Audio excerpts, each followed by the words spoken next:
Hello, everybody. Hi there. How you doing today? Hope you're doing pretty good. So, what's up today? Pretty. So today I want us to do a quick questions and answer session, and I want to hear from you. I had a couple of questions lately, and I just want to answer your question today. And I'm excited to answer the questions that you're going to be asking, especially the questions that have been asked and those who will be asked today. So, to begin, I would love you to let me know which part of the world you're watching us from and which of the social media platforms you are watching us from.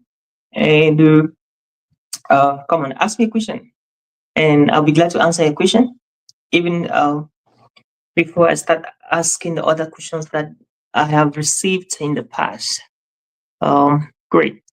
Once again, you're welcome into the Global Speakers Advantage podcast. And today, we're going to be answering questions, and I'll be glad to answer your question. So, ask me any question um, based on the work you've known me to be doing, and based on the podcasts we've been having and all the editions we've been having lately. Um, I'll be so glad to answer your question if at all you have a question for me. And feel free to let us know which platform you're watching us from. Are you watching us from YouTube? Is it from Facebook? Is it from LinkedIn? And ask a question. And my team and I will going to receive all your questions and answer them accordingly. Okay. So keep on bringing your questions, and we will be glad to answer them. Great. So my name is Nshom, and I'm excited to be here today in our today's podcast. So um, let's dive straight. One of the first questions we'll be answering today is the question is of how to stay focused, you know, in your calling, how to stay focused in your assignment. It's a little bit like what to do after you've assigned, after you've identified your work, your mission, your purpose, and how do you stay focused? And I used to say, and I've always said that one of the reasons for you to stay focused is not just in what you are doing, but in why you're doing what you're doing. So the why factor is very important more than even how you're going to do it and what you are doing. And so why you're doing is the real motivation. So why am I doing public speaking? I'm doing public speaking because I believe that um, everybody has a voice and everybody has a story. And until you share your story to the world might not see your value. Until you start sharing your story with the world might not see what you can contribute. Until you start sharing your story with the world might not experience your presence here on earth. And so I believe that if everybody can share his or her story to inspire, transform, impact one or two lives, then life will never ever remain the same.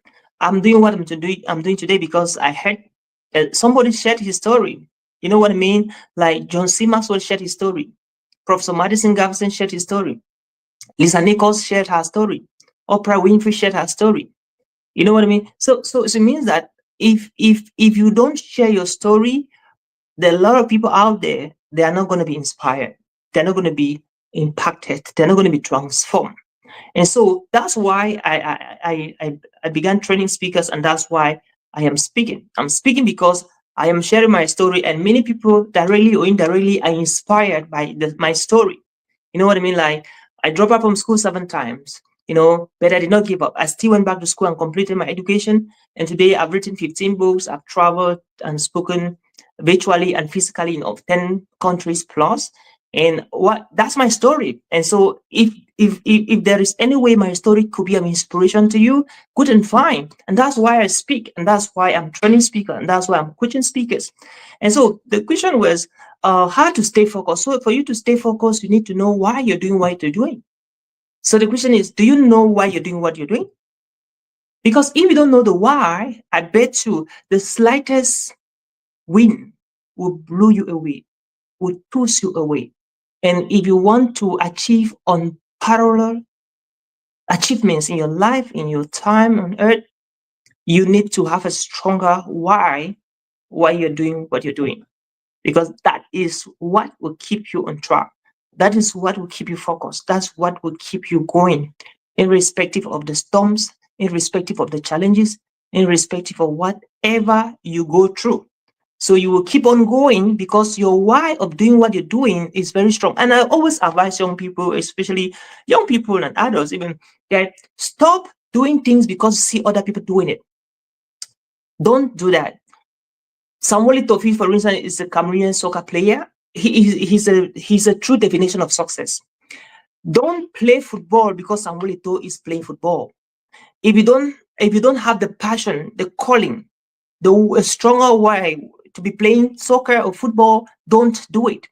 So because Francis Ngannou is succeeding as a boxer, you know what I mean? You should not just go and do it, because that might not be what you're called to do. You know what I mean? So if I am doing public speaking, and maybe if I'm succeeding in public speaking, you don't necessarily have to do public speaking. And you can do other things away from public speaking. But if you feel like public speaking is what you love to do, what you feel like you're going to do, come on, go ahead and do it. But you may also like to know the things I am failing at. You know what I mean? I'm not a good artist. Like, drawing is not my thing. You know what I mean? Drawing is not my thing. My thing is storytelling, communication, right? So I'm not passionate about agriculture. I'm not very good in doing farm work. You know what I mean? But there are people who are much better than me when it comes to farm work. And so I should not go and want to be like them. I have a couple of my friends and mentees who are doing so well in agriculture. So I should not go and begin to emulate them and want to do in agriculture like they are doing. I can only learn from them how to be a better farmer, but I cannot fully operate as a farmer. And so that's the framework, and that's the matrix. So the matrix is, you have to pursue what you are passionate and what you love doing, what you feel like you're called to do. That's the point of what I'm saying. Hi, Ojo, Raphael. Thank you for changing lives and great leader. You are inspiring. Thank you so much, sir. I appreciate that feedback. So, what question do you have for me? So, the question I'm answering is, how do you stay focused despite the storms of life, despite the challenges, despite all the difficulties that you at times will have to go through in order to achieve your dreams? How do you stay focused? And by point, what I'm saying is, the catch is, you have to know why you're doing it from the first place. Because if your why you're doing it from the first place is not strong enough, boy, you give up. You will quit. You will quit within months, not even within weeks, even. Because it takes a lot. It takes a lot of emotional strength. It takes a lot of willpower. It takes a lot of thick skin. It takes a lot to pursue your dream. A lot of sacrifices, a lot of dedication, a lot of energy. You know what I mean? It's beyond ambitions. It takes a lot of things all put together, a lot of prayers, a lot of time, you know, to achieve your dream. And so means that if you are venturing into achieving any purpose for your life, which is not your true purpose, you will sweat. Like, you will quit. I bet you will quit. But it has to be something you're passionate doing. It has to be something you love doing. It has to be something that you cannot do a day without doing it. And that is when you will have a stronger why. Hello to my very dear friend Hollis E. Aidabo from the Federal Republic of Nigeria. Great job, bro. Greetings, bro. I celebrate you. Thank you so much for celebrating me. Oh wow, what an honor. So thank you. So that is it.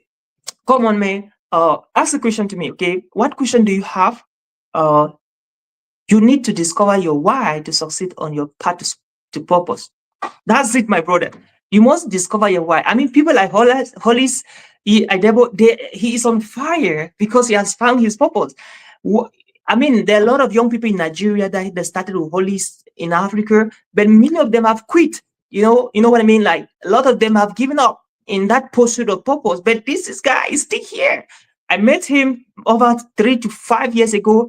He's still doing the same thing I met him doing. And that's amazing. So I wish we have more Hollis Aidabo around the world. We need more of him. People who will keep on doing what they're doing until they see the success they're looking for. Absolutely, man. That's it. So you will quit in what you're doing if you don't have a strong why. And what I mean is that it's either it's between life and death. It's either you do it or you don't do anything on earth. So that's what I mean. And I remember young people most of the time they ask me, Oliver, why did you choose public speaking? And what has kept you in this career for 15 good years? 15 good years. I'm like, well, it's because that's my calling. That's what I was born to do. So why should I not do it? Why should I quit? So if I quit it now, who will do it for me? Who will do it for me? So that's why I didn't quit. And that's why I'm not quitting anytime. Because if I quit, nobody does it for me. And again, you cannot quit your own thing because you quit, I won't do it for you. So you have to take responsibilities in doing that thing that you were born to do. And for that to happen, you must identify your why. You know, there is a concept I in one of my books, I talked about this concept. In one of the podcasts I did, I talked about it. It's the cul-de-sac. Cul-de-sac is a French word, and it means quitting. So the question is always asked, when is the right time to quit? The right time to quit is always before you start anything. So if you know that this thing, you're not going to finish it, you don't have the energy, you don't have the momentum to go and do it all throughout, then quit. Quit.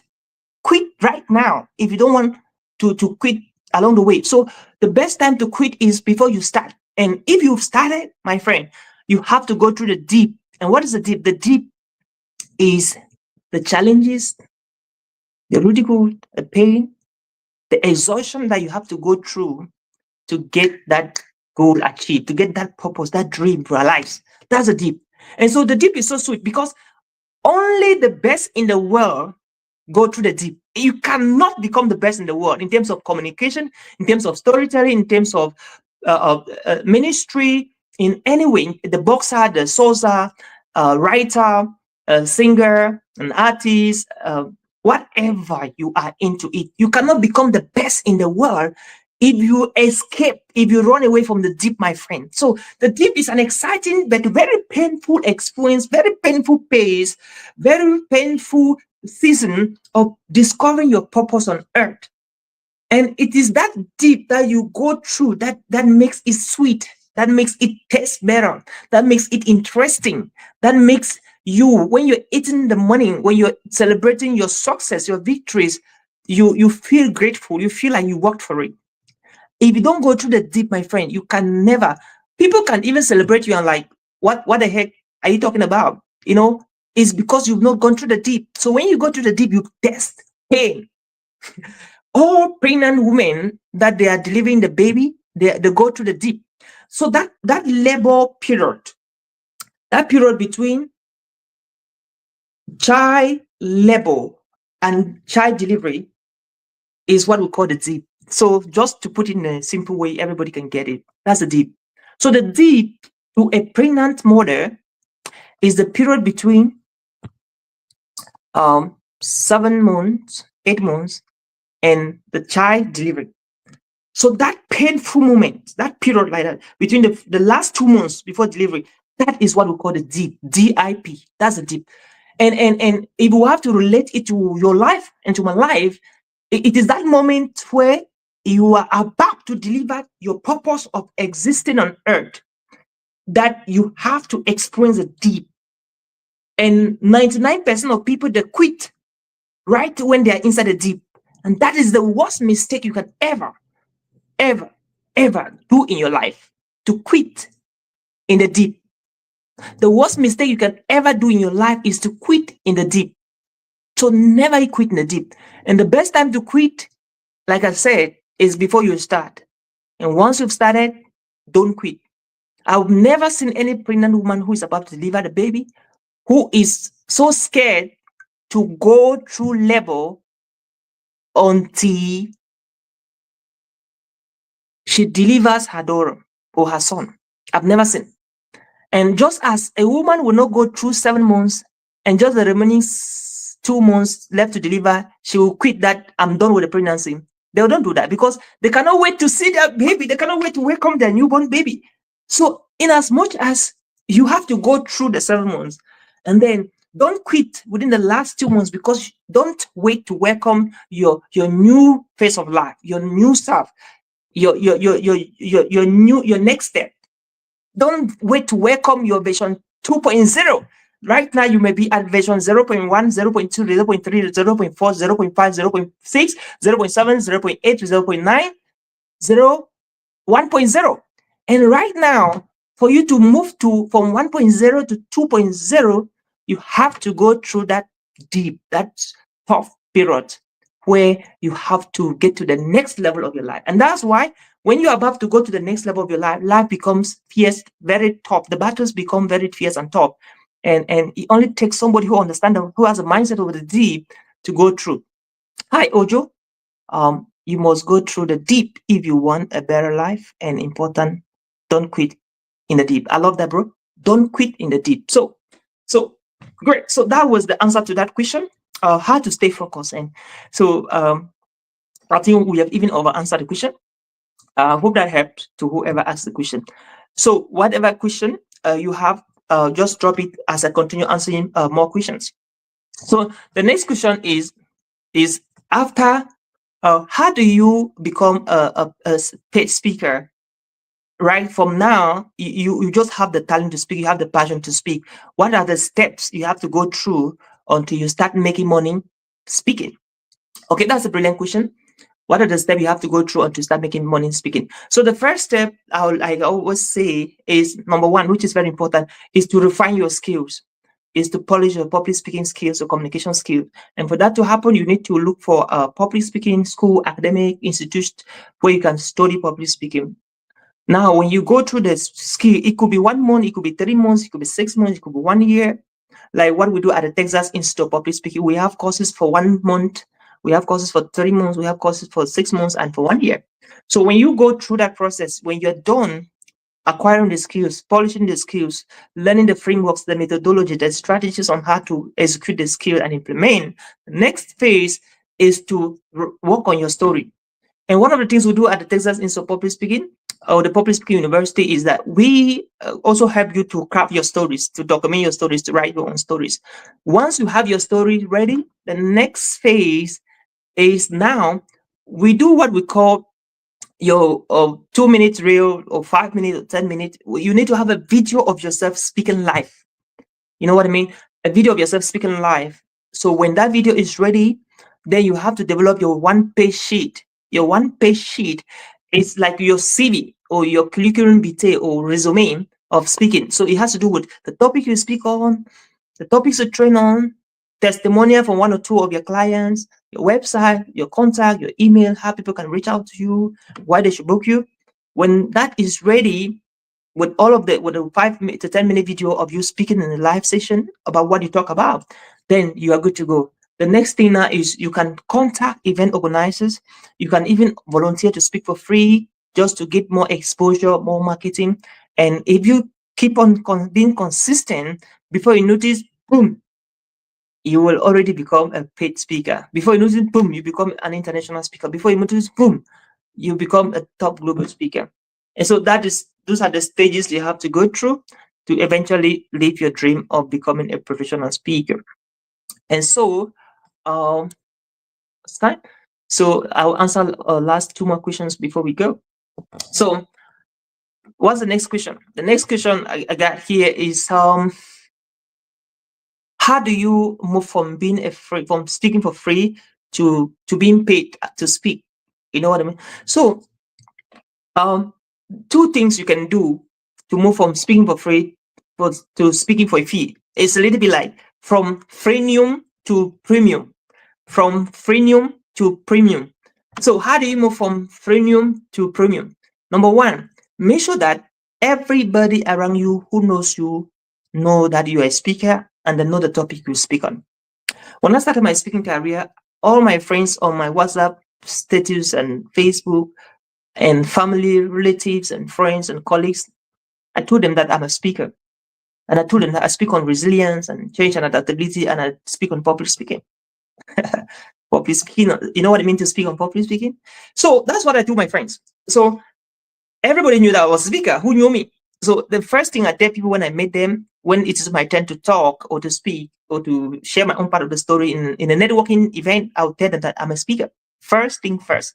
So the more I was telling people that I was a speaker, the more they knew that I was a speaker. So most of the time when there's a speaking engagement somewhere, they will say, oh, I remember one guy, Oliver, who once told me that he's a speaker, so maybe we check him out.